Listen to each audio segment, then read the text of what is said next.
Komisi Pemberantasan Korupsi memberi sinyal kuat kemungkinan pemanggilan pihak lain yang dekat dengan Ridwan Kamil untuk diperiksa sebagai saksi dalam pusaran kasus dugaan korupsi dana iklan Bank BJB.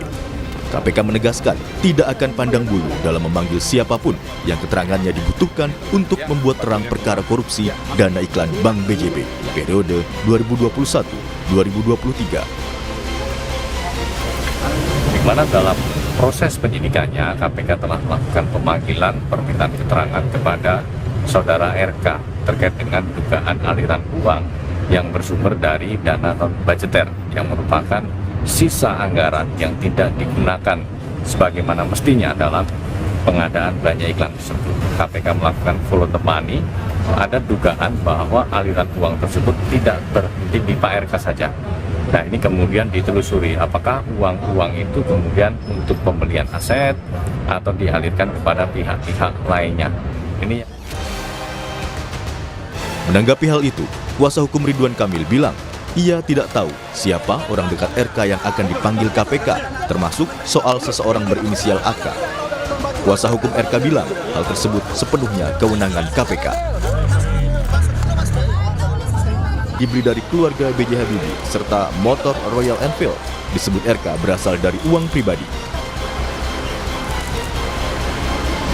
Aksi korporasi dari BUMD ini itu adalah dilakukan oleh teknis mereka sendiri.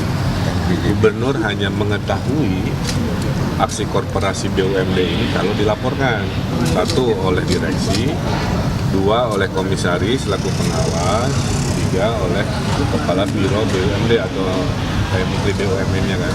Tiga-tiga ini tidak memberi laporan semasa saya jadi gubernur. Makanya kalau ditanya saya mengetahui, saya tidak tahu. Apalagi terlibat, apalagi menikmati hasilnya dan lain sebagainya. Maka semua yang pernah ramai itu semua adalah dana pribadi.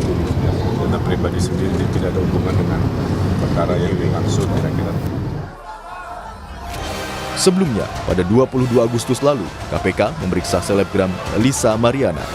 Usai diperiksa, Lisa mengakui dirinya menerima aliran dana korupsi Bank BJB dari Ridwan Kamil, meski ia menolak menyebut jumlahnya. Saya menjadi saksi pemeriksaan Bank BJB. Iya, Ridwan Kamil ya. Ya kan buat anak saya. Benar. Berapa banyak dan berapa jumlah? Ya saya tidak bisa sebut nominalnya ya. Nggak ada. Pakar tindak pidana pencucian uang Yenti Garnasi bilang, jika dicermati dari waktu dugaan terjadinya korupsi, besar kemungkinan telah terjadi praktik pencucian uang dalam kasus ini. Kan kalau korupsi, apalagi korupsinya sudah terjadi 2023 terakhirnya, itu pasti sudah ada TPPU-nya. Artinya apa? Ketika mengumpulkan alat bukti untuk menjadikan tersangka, itu sekalian korupsi dan TPPU. Jadi kalau orang-orang terdekatnya didekati dengan korupsi, kemungkinan besar dia tidak terlibat korupsi. Yang bisa melibatkan dia adalah ketika mereka itu terlibat menerima aliran dana korupsi. Jadi sejak awal KPK harusnya mengatakan bahwa ada kemungkinan memeriksa orang-orang terdekat, apakah itu istrinya ataukah teman-teman dekatnya, itu dalam kaitannya dengan adanya korupsi dan TPPU. KPK itu terlalu tidak mau mengatakan itu sedang melakukan pemeriksaan TPPU. Saya tidak tahu apa sebabnya ya. Saat ini, KPK telah menetapkan 5 tersangka dalam kasus dugaan korupsi pengadaan iklan di Bank BJB. Di antaranya, Yudi Renaldi, ex-direktur utama Bank BJB, Widi Hartono, pimpinan divisi Korsek sekaligus pejabat pembuat komitmen BJB, Ikin Asikin Dulmanan, pengendali agensi Anteja Mulyatana dan Cakrawala Kreasi Mandiri, Suhendrik, pengendali agensi BSC Advertising dan WSBE, Sopan Jayakusuma, pengendali agensi CKMB dan CKSB. Dugaan korupsi di Bank BJB terjadi pada tahun 2021 hingga 2023 ketika Ridwan Kamil menjabat sebagai Gubernur Jawa Barat. Gubernur Jawa Barat adalah pemegang saham mayoritas Bank BJB dan memiliki peran dalam pengambilan keputusan strategis. Tim Liputan, Kompas TV.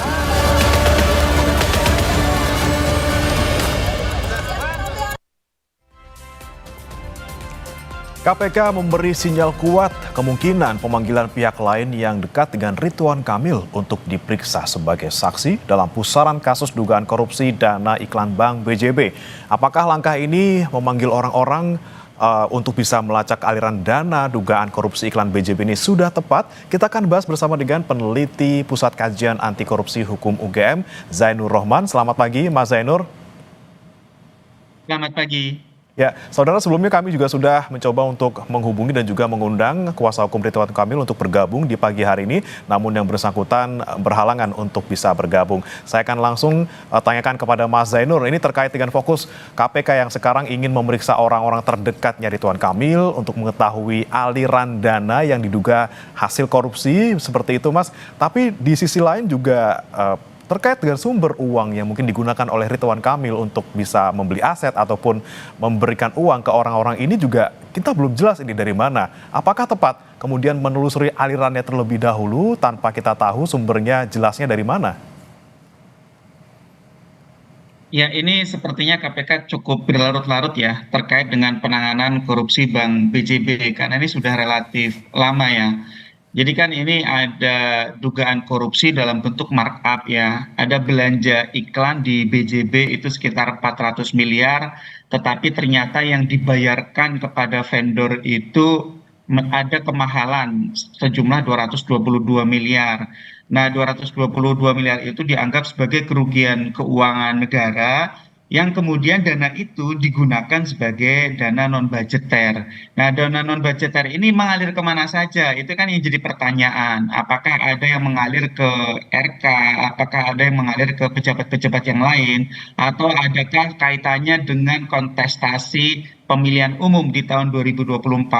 Nah, itu harusnya KPK menggunakan laporan hasil analisis PPATK untuk bisa membuat terang kemana saja larinya uang 222 miliar itu. Nah, kalau tadi pertanyaannya apakah tepat memeriksa orang-orang yang diduga terkait dengan RK? Selama KPK punya dugaan yang kuat didasari pada alat bukti bahwa RK diduga menerima aliran dana, maka memeriksa orang-orang yang terkait dengan RK itu beralasan menurut hukum. Jadi memang harus didahului terlebih dahulu oleh satu alat bukti yang menunjukkan adanya aliran dana dari dana non-budgeter 222 miliar itu ke RK. Kalau tidak ada dugaan KPK aliran dana ke RK, maka memeriksa orang-orang yang terkait dengan RK itu justru kita pertanyakan untuk apa. Nah, ketika sekarang KPK akan memanggil orang-orang yang terkait dengan RK, artinya seharusnya KPK sudah terlebih dahulu mengantongi dugaan dan alat bukti bahwa RK ini menerima aliran dana. Kemudian baru ditelisik oleh RK ini dananya digunakan apa saja. Apakah untuk beli motor, beli mobil mantan Presiden B.J. Habibie, apakah juga kemudian diberikan kepada orang-orang tertentu. Nah, itu yang kemudian baru ditelisik lebih lanjut. Jadi Mas, pokok perkaranya tetap harus dari pertanyaan apakah KPK pegang alat bukti adanya aliran dana dari BJB ke RK. Itu dulu. Berarti asumsinya Mas Zainur, KPK sudah mengantongi bukti ini dari gandeng KPK di Oktober lalu dong soal analisis transaksi keuangannya RK. Kalau misalnya KPK sudah berani untuk bisa memanggil orang-orang dekat RK untuk menelusuri aliran dana. Ya, jadi ketika KPK panggil orang-orang ini ya, KPK artinya kan sudah harus yakin ketika KPK juga sudah pernah diberikan informasi oleh PPATK mengenai hasil analisis transaksi keuangannya gitu kan. Nah, yang jadi pertanyaan kalau KPK sudah yakin kok sampai sekarang belum ada penetapan status terhadap RK, apapun statusnya gitu kan.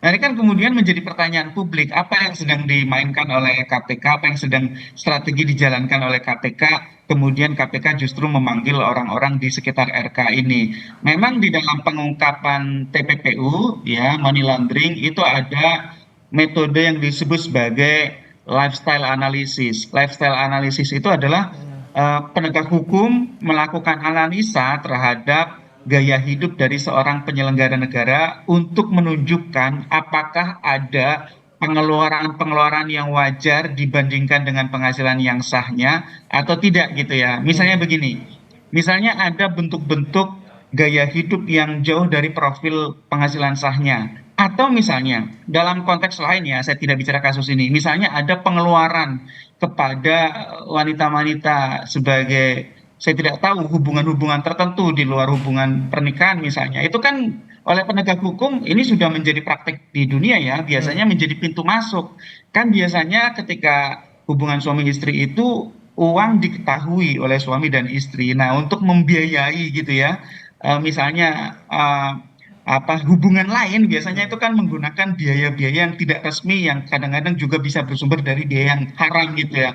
Nah, dalam konteks lain biasanya itu kemudian menjadi pintu masuk oleh para penegak hukum. Ini uangnya dari mana ya? Kalau uangnya dari sumber yang sah tidak mungkin, kan istrinya tahu begitu. Biasanya begitu kalau misalnya kita lihat di Amerika ya, itu menjadi metode untuk menelisik ya apakah seorang penyelenggara negara itu memiliki sumber penghasilan tidak sah yang digunakan untuk membiayai pengeluaran tidak sah. Nah, Nah, itu disebut sebagai lifestyle analisis, Mas. ini dia yang kemarin juga KPK memeriksa Lisa Mariana yang juga sudah mengaku gitu ya menerima uang dari RK, walaupun kita juga tidak yakin gitu ya itu uangnya uang pribadi atau uang hasil korupsi misalnya. Ini kan dari RK membantah gitu ya ini adalah uang hasil korupsi. Dia mengaku ini uang pribadi. Nah, bagaimana kemudian kita bisa mengetahui apakah memang uang yang diterima Lisa ini adalah uang dari RK, sementara sudah pasti ya kalau misalnya ada pelaku korupsi mereka tidak akan secara begitu saja menggunakan data pribadi dia untuk bisa melakukan transfer uang ataupun sebagainya. Nah, seperti apa kita bisa menemukan yang sebenarnya gitu, Mas Zainur?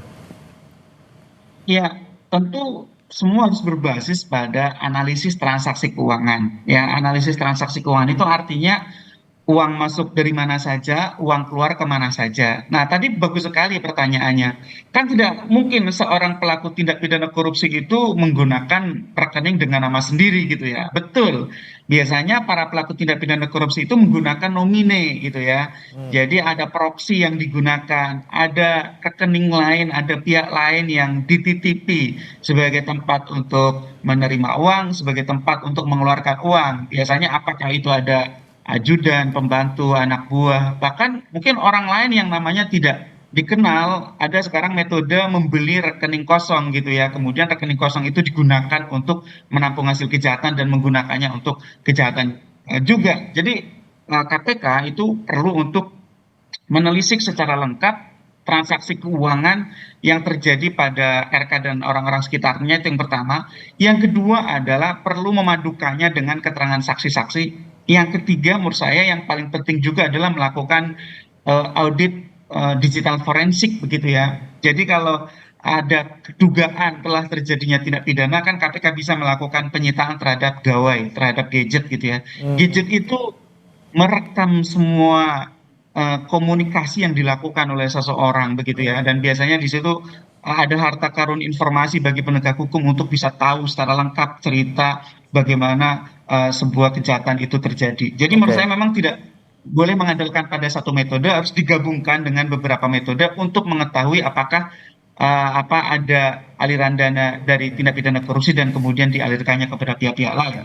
Salah satunya tadi ya Mas ya, digital forensiknya gitu, terutama gawai yang digunakan oleh RK. Nah, bicara terkait dengan aliran dana yang diduga mengalir ke beberapa orang terdekat gitu, Mas Zainur, ini kan berarti di sana ada kecurigaan TPPU gitu ya. Ini kan disebutkan oleh Bu Yenti Garnasi, pakar TPPU, ini KPK dari awal tidak pakai undang-undang TPPU untuk penyelidikan ini, dan dari awal memang tidak akan menyelidiki ataupun tidak sedang menyelidiki TPPU. Nah, ketika sudah memeriksa orang-orang terdekat yang diduga menerima aliran dana dari RK, seharusnya seperti apa Mas? Ini ada apa di balik ini? Ya, kalau kita lihat ya, undang-undang TPPU ini sebenarnya sangat bisa mendukung upaya pemberantasan korupsi ya. Bahkan tidak hanya RK-nya, pihak-pihak di BJB itu juga bisa dijerat dengan TPPU ketika mereka mentransfer, mengalihkan, membelanjakan, membayarkan ya uang hasil kejahatannya. Itu mereka bisa dijerat dengan TPPU.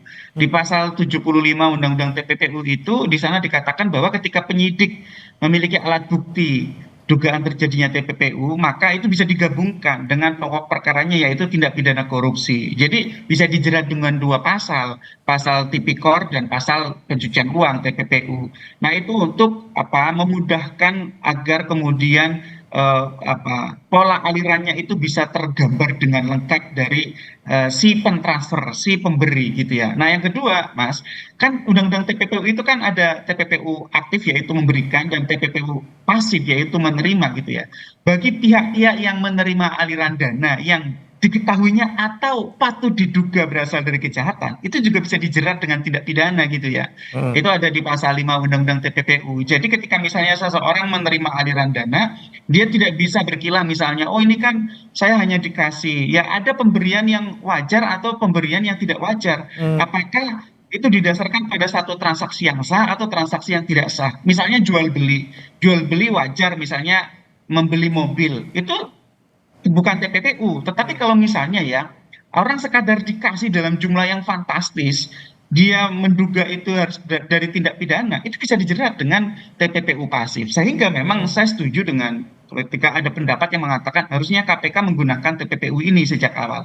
Nah, bahkan tidak hanya untuk kasus yang sekarang sedang kita diskusikan, dari awal pejabat-pejabat BJB itu pun seharusnya bisa dipasangkan antara pasal-pasal Undang-Undang Tipikor dengan pasal TPPU, karena ya dana non budgeter senilai dari lebih dari 200 miliar itu kan dibelanjakan, ditransfer, dihibahkan gitu ya kepada pihak-pihak lain ya. Itu kan kemudian harusnya bisa digunakan pendekatan TPPU sehingga nanti tujuannya ini menurut saya satu ya yang paling penting ya, agar kerugian yang dialami oleh BJB itu bisa dipulihkan 100% sehingga kerugian negara itu bisa dipulihkan gitu ya. Ini kan 400 miliar uang yang sangat besar untuk Jadi sekali jalan bisa langsung semuanya tercover gitu ya Mas ya. Untuk korupsinya iya, tapi TPPU-nya juga gitu ya.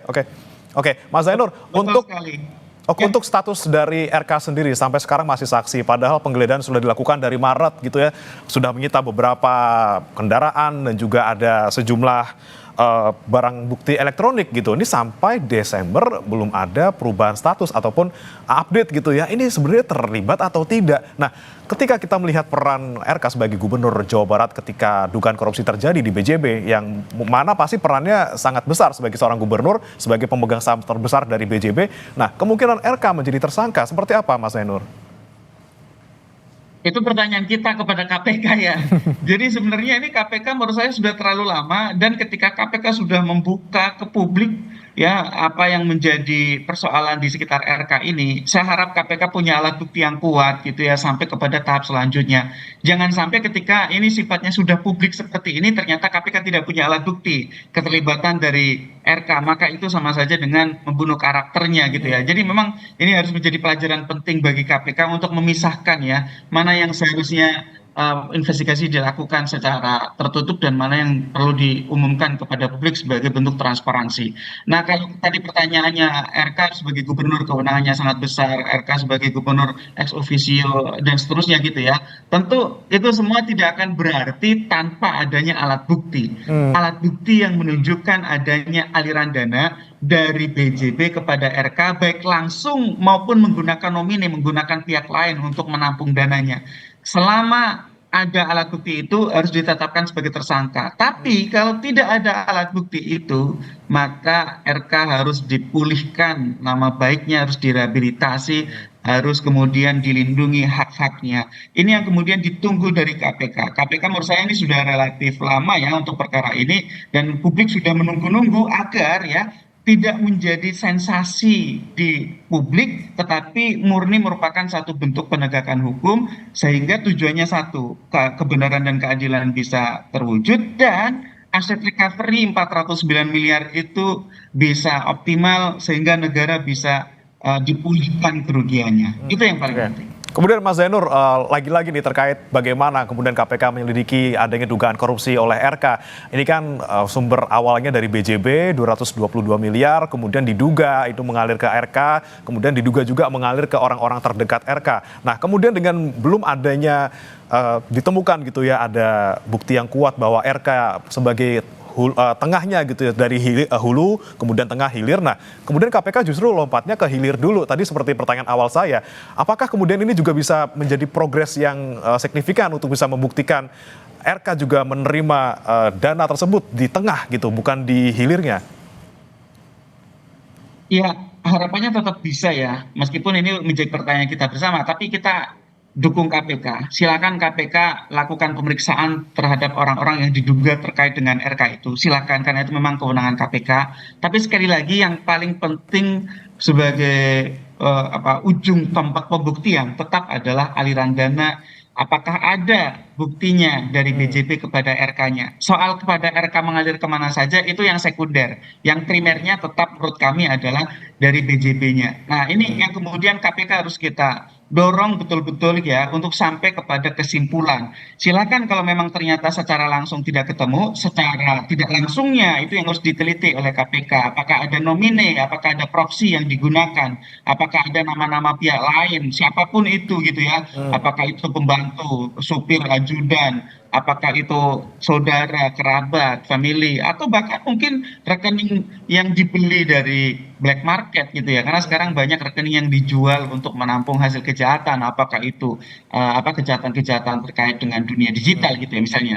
Nah, sehingga ini sekali lagi ini KPK sudah ditunggu oleh publik untuk sampai kepada kesimpulan sehingga kita bisa move on kepada hal-hal lain yang lebih penting. Kasus ini sudah seharusnya diselesaikan, tidak berlarut-larut, apalagi kan ini kemudian sekarang sudah melebar kemana-mana ya, sudah sampai kepada persoalan-persoalan yang sangat sumar gitu ya. Yang seharusnya negara membatasi mana yang menjadi wilayah negara, mana yang menjadi wilayah personal. Nah, batas antara wilayah negara dan personal itu negara baru boleh masuk ke ranah personal ketika ranah personal itu memiliki dugaan keterkaitan dengan tindak pidana. Oke. Apakah seseorang memiliki affair, apakah seseorang memiliki mistress, itu bukan urusan negara. Tapi kalau affair-nya itu dibiayai menggunakan uang hasil kejahatan, nah itu baru urusan negara. Oke. Kalau ada alat buktinya silakan. Kalau tidak ada, negara nggak usah ikut campur terhadap urusan-urusan personal itu. Iya. Gitu, Mas. Lagi-lagi yang kita nantikan KPK bisa membuktikan adanya aliran dana ke RK, jangan sampai melebar kemana-mana. Kalau misalnya ada buktinya segera jadi tersangka, kalau tidak segera pulihkan nama baiknya, jangan sampai berlarut-larut dan membuat ini menjadi kemana-mana sampai menyentuh ke persoalan pribadi. Terima kasih Mas Zainur Rohman, peneliti Pusat Kajian Anti Korupsi Fakultas Hukum UGM sudah bergabung bersama kami. Dan sebelumnya saudara, kami juga sudah terus mencoba untuk menghadirkan kuasa hukum Ridwan Kamil, namun memang belum bisa bergabung di dialog pagi hari ini. Terima kasih Mas Zainur, selamat pagi.